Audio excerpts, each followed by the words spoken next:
ગુજરાતના માથે એક સાથે 4 વરસાદી સિસ્ટમ સક્રિય. દક્ષિણ ગુજરાતમાં મેઘરાજા મચાવશે તાંડવ, તો સૌરાષ્ટ્ર, ઉત્તર અને મધ્ય ગુજરાત પણ થશે પાણી પાણી.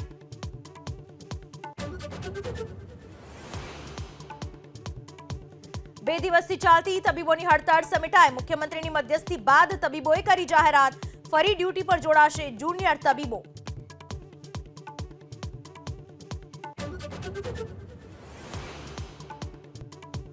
પ્રધાનમંત્રી નરેન્દ્ર મોદીના બ્રુનેઈ પ્રવાસનો આજે બીજો દિવસ. આજે બ્રુનેઈથી સિંગાપોર જશે પીએમ.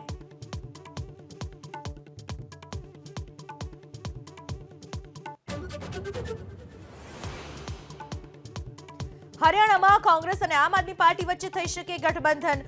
સૂત્રોનો દાવો, કોંગ્રેસ આપને 7 બેઠક આપવા તૈયાર.